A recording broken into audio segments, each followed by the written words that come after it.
What is up, guys? It's been a while since we've done a Magic video. We are going to look at two decks, and one is a deck that I've been working on for a very long time. I always end up coming back to this. It's blue or white, black, red, mid-range control. We made so many changes to the deck, keep going back and forth. A deck, I don't know. It's got good matchups, but it also has some very, very horrible ones. A list very similar to what I'm going to show you today, 4-0 the daily. So I think that deserves some recognition, some talking about. So we're going to talk a little bit about what changes we made to our white, black, red list, and we'll get some playtesting in. So really quickly, we're running 25 lands. The deck that 4-0 the daily ran 26, but that deck also ran no card draw whatsoever. And that deck was its curve was extremely high.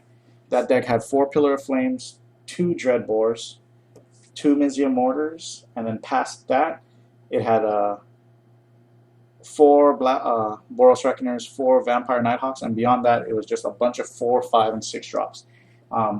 So, granted, it really did need 26 lands to stay, to make sure it hit cards on curve. We have a slightly lower curve, and we have card draw, so we're going to go with 25 lands. Gone with most of the basic, we have 1 basic mountain. Everything else is 4-0s. We got 4 Sacred Foundries, 4 Chapels, 4 Godless Shrines, 4 Dragon Skulls, 4 Blood Crypts, only 2 Clifftop Retreats. The reason here is we have a max number of black sources without a basic being black, because we always want to be able to play a Reckoner on turn 3. So that means we need every source to produce either white or red. So Cavern produces that, and everything we have. If I could, then I could see people putting in one like Swamp, but then there's going to be situations where you're not going to be able to play turn 3 Reckoner, and turn 3 Reckoner is pretty important for the deck. The other card that's pretty important on turn 3 is Vampire Nighthawk, and that's double black. So and Sign and Blood. So as you can see, we play as many black sources as we possibly can, and 2 Cavern of Souls, naming vampires most of the time, because that means we can get Nighthawk, means we can get Olivia, means we can get Blood Baron. So that's the mana base. We'll look really quickly at cards. And basically, what the goal of this deck is just to get it to turn 4 or 5 and start taking over a game. The way you do that is by early removal on turns 1 and 2, big roadblocks on turn 3, and then you slowly sustain on turn 4, and hopefully switch the tempo into you becoming the beatdown on turn 5, turn 6, beyond that. So what we got is, for the 1-drop, we only have 4 Pillar of Flame. A lot of people who play this deck typically don't play 4 in the main. In my meta, I think there's just a lot of early game things that you want to get rid of. Voice of Resurgence, Doom Traveler, Gerald's Messenger, Gravecrawler, Strangleroot Geist, any number of things that present more value than they should be. So Pillar is a good way to answer that. Naya Blitz, get rid of Athalia, even on the draw on turn 2. Yeah, so that's what we got there. For the 2-drops, we got 2 Dreadbore. It's very versatile. It acts as early removal, but also late game cards to use against planeswalkers or big ass creatures that you can't deal with. Mizia Mortars, which is our sweeper and very modular. It's fairly easy to see. Like we've got these 9 cards here that are early game, turn 1, turn 2 removal. But when you draw these 5 late, they still have a lot of they carry a lot of weight. This becomes a sweeper, and this just takes care of a variety of threats. We also have Sign and Blood, which we hope to not only refuel our hand, but kind of make sure that we hit other cards on curve. So those are the 2-drops. At the 3-drop spot, we have 2 Liliana the Veil. And I don't know, but for me, Liliana's been pretty subpar. I could see this being another card. Another card that I always played was Lingering Souls. And I still stand by the fact that I think it's one of the best cards you can play, especially if your game plan is just to buy yourself time till your bigger creatures take over stuff. But there's been a lot of debate about it, so I've just gone ahead and just taken it out completely. We'll leave Lingering Souls to other game plans. So we got two Lilianas here, which suck against decks like Jund or things that run Thragtusk, but are great against control. And it's a decent source of removal against some aggro decks, right? At least it baits damage, right? So that's kind of whatever. It's kind of cool. We have two Vampire Nighthawks, which also stem some life loss, and it's also some kind of threat. I mean, probably not the ideal card here, but it is a vampire, so it has some synergy with the other vampires on the deck and the Cavern. It does have Death Touch, and it does give us life, so it's something. And then we have four Boros Reckoners to bring our total of 3 drops to 8. And Boros Reckoner is just a beast of a card, and it's great in this deck. Probably not that great against control, but still has a place in our 60. So that's our 3 drops. For the 4 drops, we are running 1 Gideon, Champion of Justice, just because in real life I only have 1 Gideon. This card could be any number of other cards. Some people use Moan of the Unhallowed, which I think is a horrible choice, but who am I to argue with that kind of belief? Could be Tajik, and Tajik might see a place here, but I just want to try Gideon and see what kind of maybe while playing him, maybe there'll be a time when I get like some kind of epiphany. I'm like, hey, Gideon is actually pretty good. But whatever. This could be anything. This is a decent card against control. Moving on, we got 2 Olivias, which is just a house. If you've ever played against Olivia, she's just such a huge threat. And then we have War Leader's Helix, which I think is very underrated. Not a lot of people are playing this card, but if you aren't, you should be. You can use creature removal, planeswalker removal, direct damage to the head, and it helps gain you a substantial amount of life. So it's a decent card. I like it. Maybe 3 copies might be too much, but I'm going for 3. The deck that I saw 4 a daily, I played 4 of these. At the 5 drops slot, we have 1 Obsidian, 2 Thundermaw Hellkites, and 3 Blood Baron of Viscopas. And to round out our curve in the main board, we have an Aurelia. So yeah, and then we got Rakdos Return here, Blasphemous Act here. There's a couple singletons of stuff that we want to see late in the game. Originally, I had 2 Aurelias. I might go back to that, but I'm not confident in the mana base, so we're gonna go with 1. Yeah, we'll just see how it plays out. For the sideboard, it's we're just going with a real simple sideboard here. 2 Appetite for Brains, 2 Rolling Tumblers for aggro, Sever for tokens or Angel Serenities, whatever. 3 Slaughter Games for multiple matchups. I used to be doing some cute stuff like using Sire of Insanity as my answer to Sphinx's Revelation. Well, fuck that. I'm tired of it. Let's just go with straight Slaughter Games. That's our answer. It's very helpful, very versatile, will help us in a lot of matchups. 3 Rest in Peace for Reanimator and Junk Aristocrats. 2 Sin Collectors for control.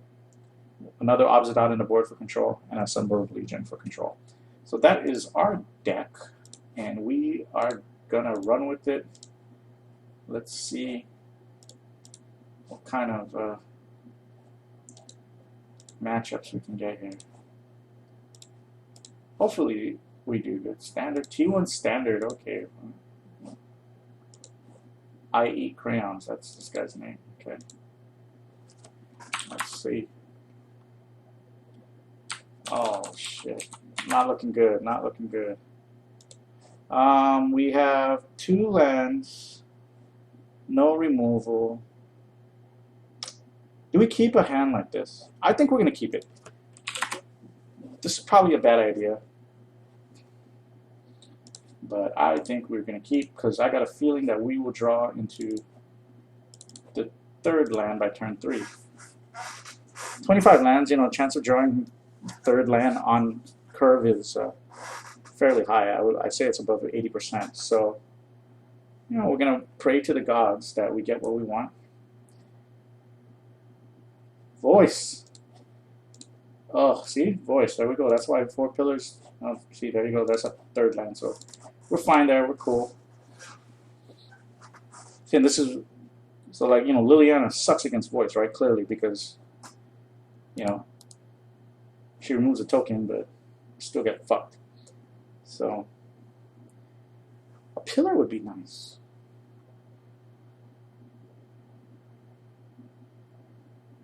What's our opponent doing here?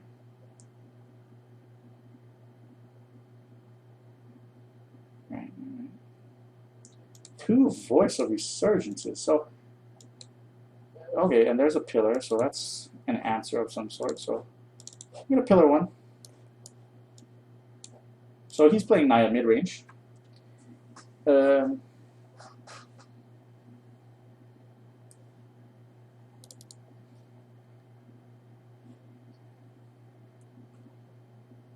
So we are probably, oh, there's a Boros Reckoner. All right. All right, there's a fourth land, so that works out a little bit. So we're going to Reckoner. I reckon this guy's going to have a problem. Get it? That was a funny joke. So sweet. We will see how our opponent swings here. Could have, what's that thing that gives guys trample? I mean, he could have that. Could be a problem. What do we block? Do we block the Voice and do 2 to the Dome? I actually think that's what we do. So, we'll see. Actually, no, we just block Reckoner and just trade. Right?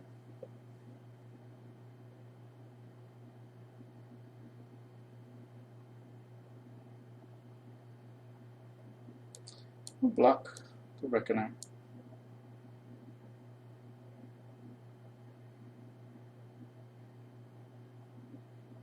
Okay, and we will do the 3 to it.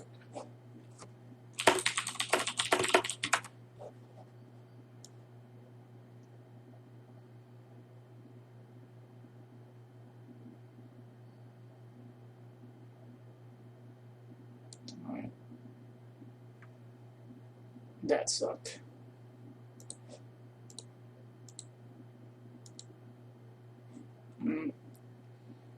We're not in bad shape here.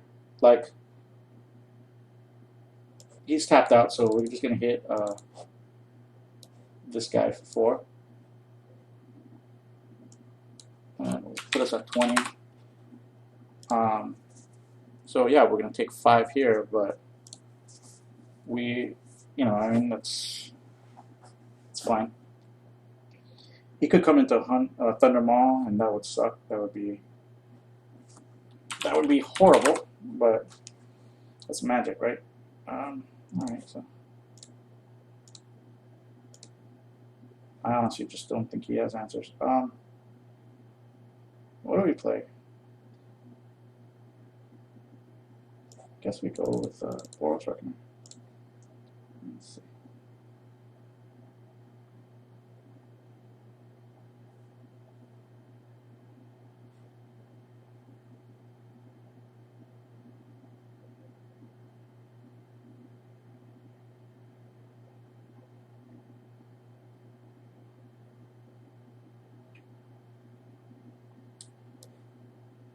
I'm going to block this.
I think I take 6 then.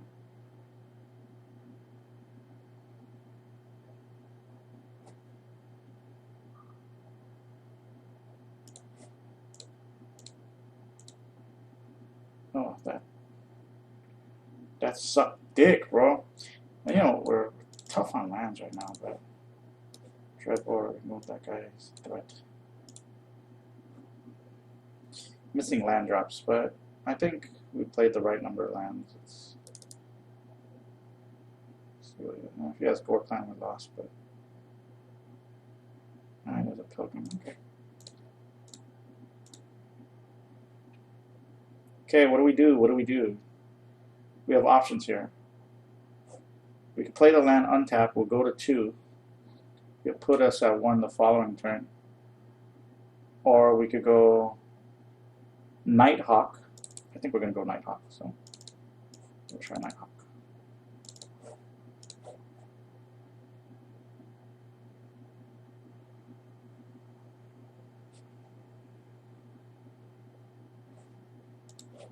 Alright, so we let that go through.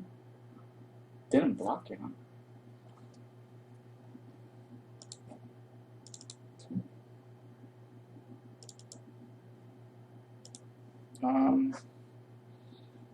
What do we do? What do we do? Reckoner can block some stuff.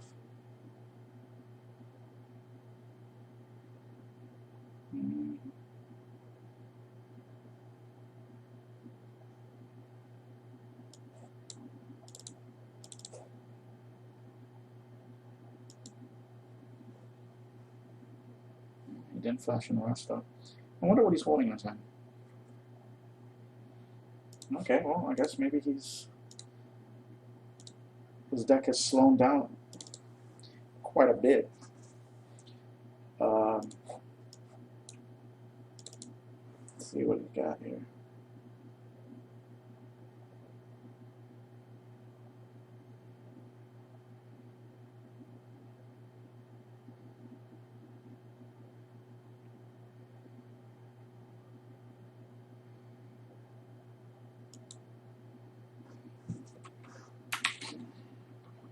I gained 6 life, so I'll go to 12.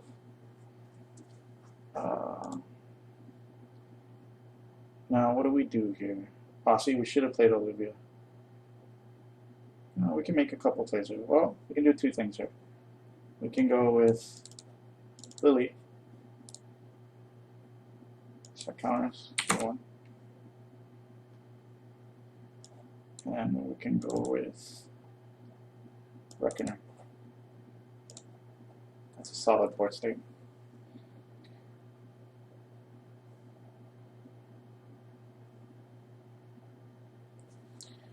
Game 2.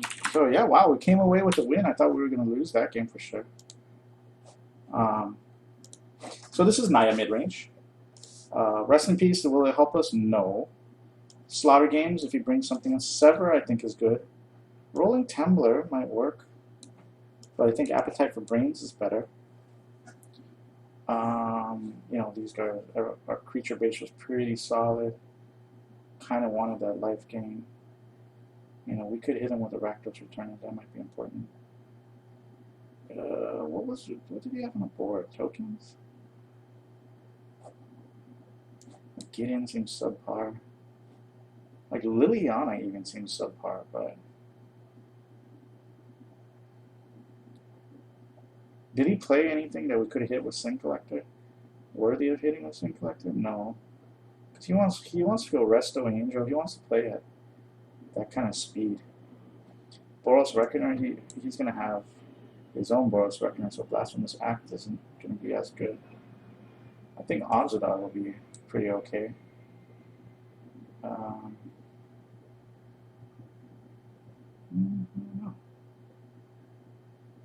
Don't know. Actually, we'll take Ozadar back out. Well, we'll go like, I don't know. Slaughter games? What do we call slaughter games? Nothing in particular. Maybe just play 61. That doesn't sound smart. We'll drop a Liliana. I guess we'll try that out. Not sure. It's a very slow hand. We probably need to mulligan this is actually pretty playable. This is playable. Yeah, we're gonna keep. So.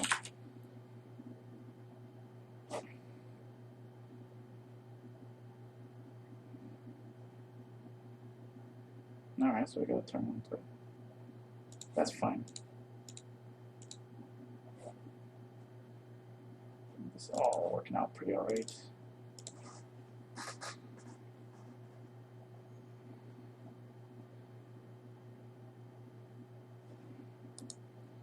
Alright, so that means you probably missed the land drop.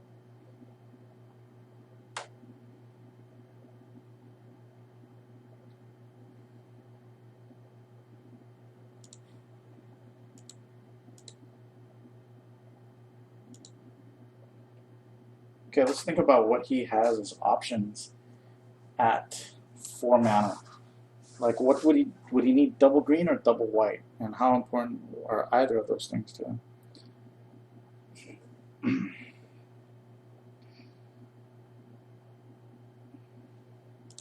I think we'll just play it slow. Like, fuck it. You know what I mean? If he hits us with these 1/1s, then that's what he does. But he's letting us drop lands, and we can answer all the pretty decent sized. Okay, so he doesn't have anything. I mean, he's playing real slow. Okay, there's a voice. Okay. Now that is a card. Oh, see, and we can't even really answer voice because of what it. Man, yeah, we kept a really slow hand. Let's take 4 or do we take 3? Alright, well, let's just kill something. So kill our elf. That's fine with me.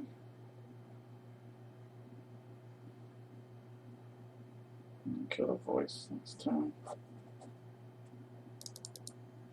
Now see, we're comfortable with this because Helix is going to time walk him right here. We have 2 of them, so that works out well. Smiter, that's fine. Fucking time walk your Smiter. There it is. Boom. Go AT.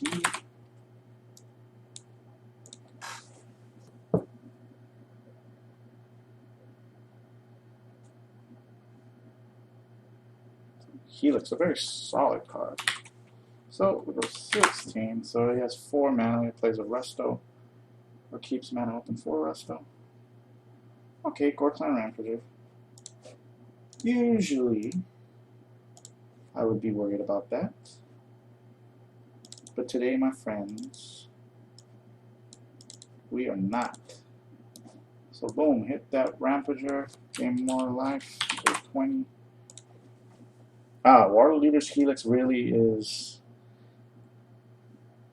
a good card for us right now. You know, our opponent did have to mulligan down to 5, so.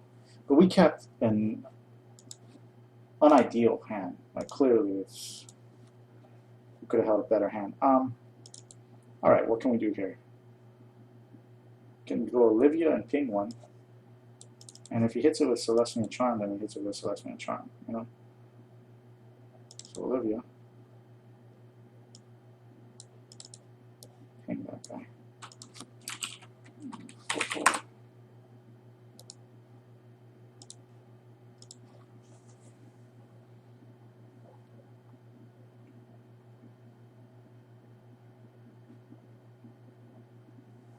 Alright, so we're going to take that. We do not need to erase anything that's on that board.